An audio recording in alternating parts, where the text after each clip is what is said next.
Alright, continuing on. Gonna kill this fucking dragon. Or at least attempt to.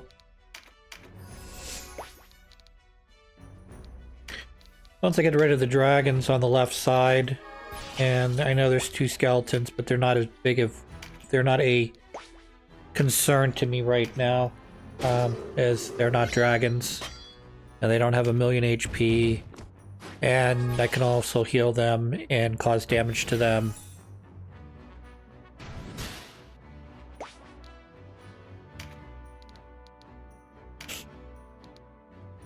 I would like to hit you with this attack, and then I would like to move.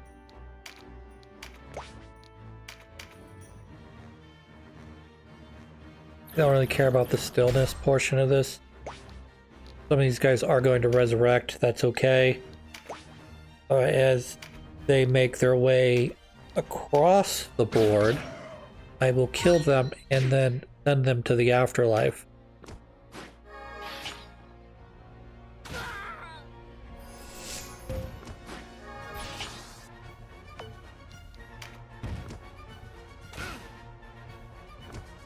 So, I've read, I've mentioned before, I've read the good book, is called the Bible. Recently I've been coming across, and I'm sure there are other books out there, that you could consider the bad book. And not bad as in, like, it's poorly written, or it's not worth reading. But, like, you know... If we're particularly talking about the New Testament, or even the Old Testament, it's about doing the right thing, you know, and not, you know, sinning against your fellow man, you know, not causing undue hardship to them by, you know, taking what's not yours, or, you know, killing the person or what have you. And so a lot of it is sort of based on this, you know, idea of, you know, I don't know if equality is the right word. It's definitely not. You know, treating each other like you'd want to be treated, not ripping each other off, you know, trying to do the right thing, the moral thing. And then there's a series of books that was written by, I can't remember his name, but his books are all about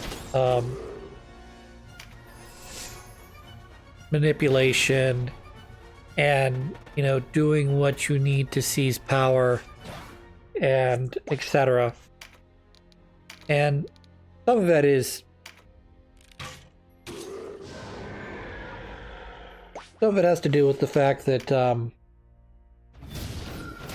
you know, some people are driven to want things that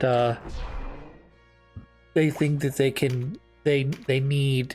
Well, again, it's based around this concept of trying to get yourself to the top of the ladder, power, money, seduction, wealth, outmaneuvering your opponent, that sort of stuff. So a lot of his, like I said, a lot of his books play into this idea of, you know, not necessarily taking what's not yours, but it does have kind of a feel like that, where it's like you're like example would be like, why get your hands dirty doing something when you can have someone do it in proxy for you, you know? And other things is to try to find a person's weakness and use that against them, you know? And I guess you could use these things, some of these tactics for benevolence, good, if you will. You know, like for instance, if, you know, I've seen people talk about where, and they're just I think they're just stories more than an actual, like, legitimate things that have happened. But they talk about, like, you know, a wife wants to divorce her husband and take half his assets. And instead he says, no, how about I send you to business school? Now, well, she's naturally beautiful, of course, so she becomes super popular and, you know, makes all these connections. And, you know, in the end, the woman ends up paying him off, which, again, that could all be a lie, just a fictional story. But I don't know. We often want truth in this world, you know, like, for instance, if I am talking to you or some invisible person on the other side, you know, I want to be liked. I'm sure you want to be liked. So you want to get along with people, but you also want to be right. You know, you want to show them that you're knowledgeable and all this other fun stuff. But sometimes a good lie is better than a hard truth, you know? And it doesn't really help the other person you're talking to, it just sort of helps you. Like, you know, if you say to someone, hey, you know, they ask you, do you think I'm beautiful? I cannot say. We all have different things that draw our eye, you know? You might look at a very beautiful woman and say, look at this person, she's so beautiful. You know, how did she become, you know, how she must be beating the men, you know, away with sticks, you know. And, you know, I might look at the person and go, yeah, she's very attractive, but she's not, like, super duper attractive to me. It's personal opinion, is what I'm trying to get at. But do I ever say that to that person? No, because, you know, like I said, beauty's in the eye of the beholder, and there's a general understanding of, you know, this person would qualify for like an 8 or a 9 out of 10.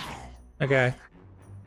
And I mean like a legitimate 8 or a 9 out of 10, not this propped up bullshit where you take where everybody takes a picture of themselves, and as long as they didn't, you know, hit the negative genetic lottery or haven't completely let themselves go, you know, everyone gets to be a 7, 8, or 9, or 10, you know. No one get their feelings hurt, I get it. But, like, legitimately, you know, you should, if you're ranking, say, the 100 most beautiful women in the world, someone's got to be up there, at least according to one, you know, say one person. Doesn't have to be a vote or anything, but you would have essentially in your book, you would have the most beautiful person you could think of, and then the second and the third and the fourth and so on and so forth. But does that mean the 100th most beautiful person that you've ever seen is ugly? No, not at all. They're probably also like super attractive. But are they the most attractive? No. I'm not really sure where I'm going with this story, but I don't know. Just sort of thinking about that today. Combination of things, I guess. You know, the fact that they keep trying, the internet keeps trying to get me to buy this book, and you know, I'm all for self-help books. I'm all for, you know, reading books that'll enlighten you. You know, whether that information is wholly truthful, wholly fiction, you know, good or selfish, or I don't know. I'm more of one of those, as I've talked before, I'm one of those people that believe that, you know, a rising tide raises all boats, you know. But I also understand the fact that everything has a repercussion to it. So, you know, if you say, well, you know, I make a mean sandwich, a mean hoagie, if you will, or a Hero or Subway or however you want to refer to it. And you know, I use fresh, you know, I use the best breads, the best meats. You know, I find the right balance of the cold cuts and the sauce and the bread, and I make a perfect sandwich. And if you want to toast it, it's great. If you don't want to toast it, it's great. You know, at the end of the day, you got to make money on that, which means that, you know, the more you work, probably not going to feel all that worth it, even though you believe you've got a great product. And the hope is that in years down the road, you'll be the one managing it, having the people under you do it. But sort of the point I'm trying to get at is this, the profit-driven society. You know, like, okay, I get it. If I'm in a sandwich shop, I have 3 employees, I pay them all $20 an hour, okay? I need to make sure that I'm covering not only my costs for my materials, my rent, as well as paying my employees, but I also have to, at the end of the day, make a profit for myself so I can live in some capacity. But what hurts me, and I don't know how prevalent this is. You could certainly say from a person who doesn't know anything about business that, you know, well, companies are just charging too much. They're making too much money, you know. They need to be more conscious of their employees, you know, to make sure that they're living comfortably. Which is fine and dandy, you know, to want to be, you know, do what is right for people, but you know, I also kind of, I don't agree with this thought, because there's got to be some give in this world where if, you know,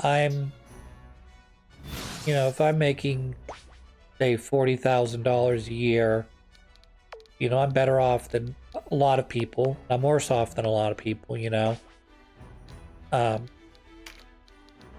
So, I mean, I live comfortably. I don't really know specifically how much.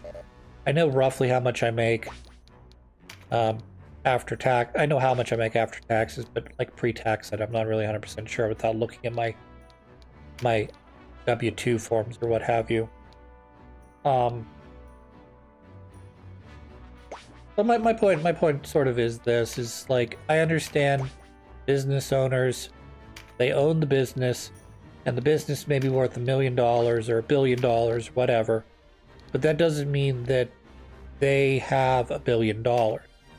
You know, it's in their business, and, you know, they invest into the business to try to make more profit out of it. I get that, but I just, when you hit a certain, like, amount of money you've made, you should be very comfortable, like ungodly comfortable, to the point that it's like, would you not benefit from having your employees make more money, and, you know, you take less in overall profit?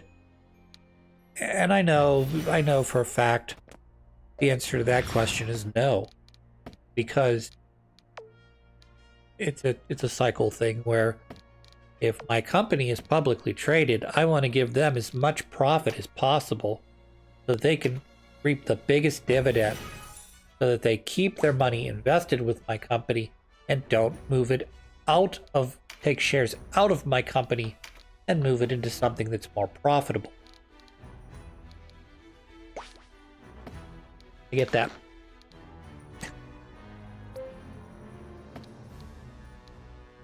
I also understand that in anything, whether it be stocks, bonds, trading cards, collectibles, anything that has value,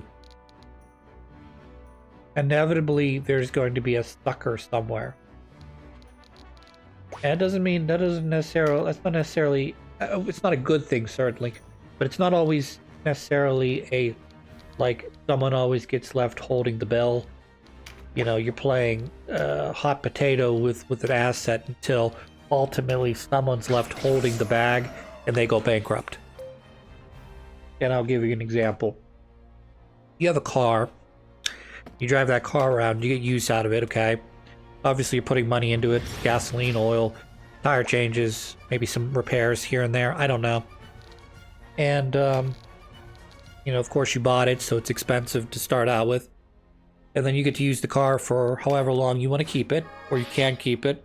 And basically, as you go from the initial point when you purchase the car to the point when you get rid of the car, either you sell it, or what have you, it depreciates in value. So, you know, $30,000 car, you know, that you buy today, 10 years from now is probably going to be somewhere in the ballpark of, I'm guessing, with or without inflation, maybe about $5,000-$6,000, maybe more, maybe less, depending on how well you treat the car, how many miles it has, etc. But you did get use out of the car. You did have utility for you, but you are getting a value out of it. I don't know what descriptive word I should be using in front of it. There's very specific word. I'm sure, like, I want to say intrinsic value, but I don't know that necessarily applies to that. I don't think it applies to a vehicle. So as you use the vehicle, it becomes less valuable. Whereas if you were to buy the $30,000 car and put it in a shed for 20 years, then the number of that particular year, make, model would go down. And depending on if the car has any collectible value, it would go up in value. You see, because there's less of it. Supply and demand. Simple shit. But then the question is, who will pay the bill? You know, I can, you know, go. It'd probably be hard to find, which is part of where the value comes in to this. But I'm not sure necessarily people are going to be looking for an 09 Toyota Corolla in gray automatic with less than 1,000 miles on it in, well, year 2019. It would have been 10 years, so it would have been, so we're looking at 15, what, roughly 16, 17 years. But if there's a buyer out there and there's someone idiot enough to spend money on it, you know, I suppose you could have bought that car for 20,000 and now probably sell it for 40. Given the right buyer, the right seller, right condition. But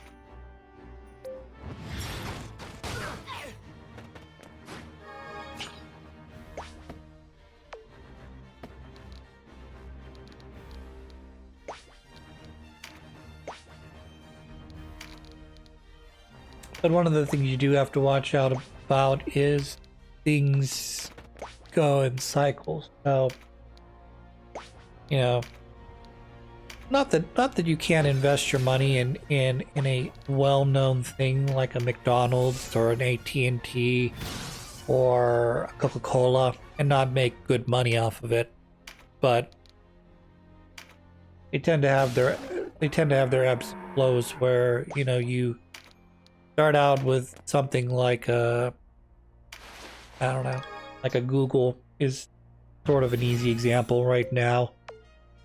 And at the time, you know, Google was, you know, second, third, fourth place in the internet browser market. And they, you know, didn't get bought out, or the people, when they were offered to be bought out, didn't want to buy them out, and now, you know, they're, you know, one of the best, maybe not best, but one of the most lucrative companies out there. And nevertheless, if you type in google.com and you pull up the search browser, internet browser, you will not find advertisements on it. You will not find, like if you go to a Yahoo, as an example, go to Yahoo. It's had ads, it's had bullshit all up and down it for years and years and years. Google's simple, Is it smart? Probably not. Not at least initially. Not making any money. People are coming to you. You figure out how to garner a market out of that by, charging somehow. I don't know how they do it, but you charge somehow for people using Google to search for stuff. You get a small percentage of that, minuscule even, if you will. But if you've got millions and billions, well, a couple billion people all using Google, not that a couple billion people use Google, but, a couple billion searches every day quickly add up very fast. Even if we're talking fractional, insignificant cents.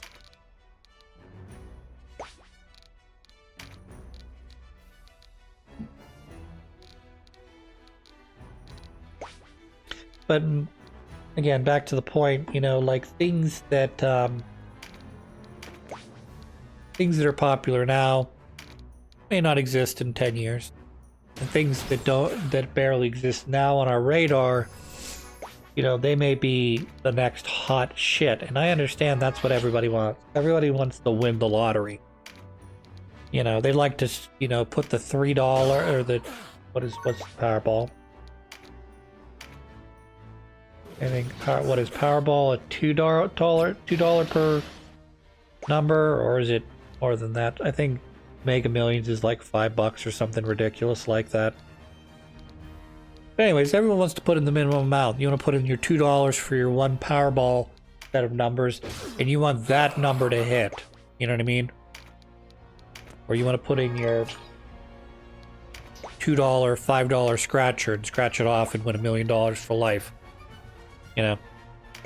Likelihood of you doing that, tiny. Like, ridiculously tiny. Like, more likely getting struck by lightning twice in a row than it is to win the Powerball. Or something like that. It's more likely to be struck twice. Either twice in the same storm or twice in your life. I don't know which. Than it is to win the Powerball. It's like very, very hard to do. But everyone wants to win the Powerball. No one actually wants to put money into the Powerball to win it. But that's what ends up happening, is you end up having a bunch of suckers with their money that helps to build the pool, but they'll never win it. Or if they do, it'll only be a few $100s, maybe topping out at $1,000 or so.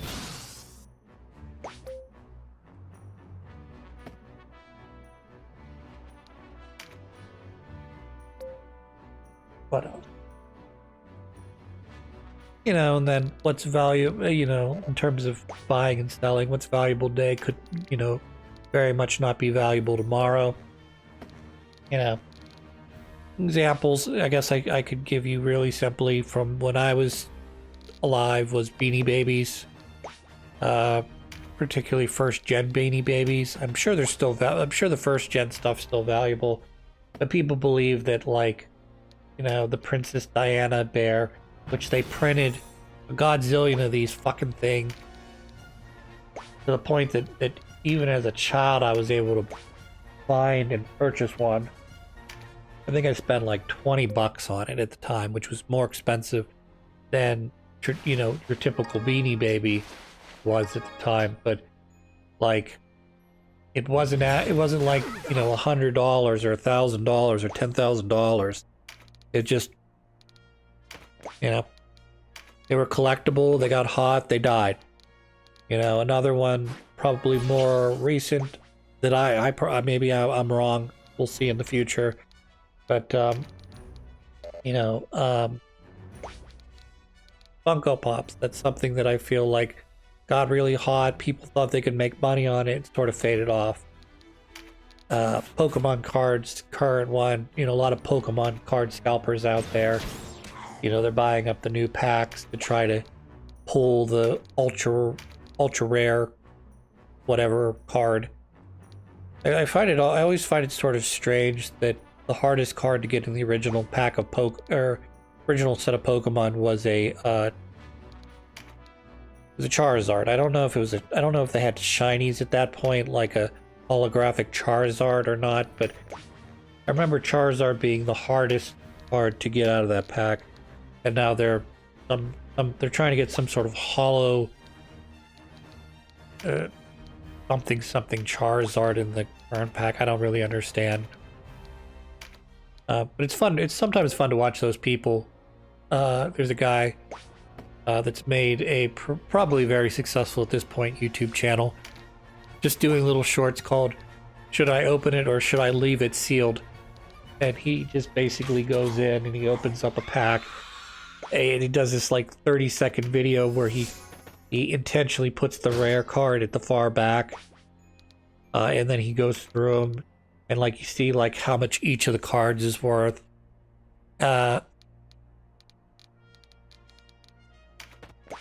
And then he'll open other stuff that's older too, which is, I think, vastly more interesting. But, you know, he'll go through it and it'll be like, you know, oh, it's a Pidgey, that's 15 cents. Oh, Poliwhirl, $1.07. And then he's looking for that, you know, the rare pull, which is supposed to be, could be really good, you know. And sometimes, and usually, I mean, honestly, usually he doesn't get anything good out of it because they are booster packs. You're only getting one truly rare card per booster, and the likelihood of you pulling the best card in the pack in the whole series is, I wouldn't say minuscule, but it's definitely low. And then, you know, the crazy thing is what everybody's clamoring about and spending all their money on 5 years from now could be completely worthless. Really depends on what people are willing to spend and when the hobby sort of falls off a cliff. Anyways, cut the episode. When we come back, more of this.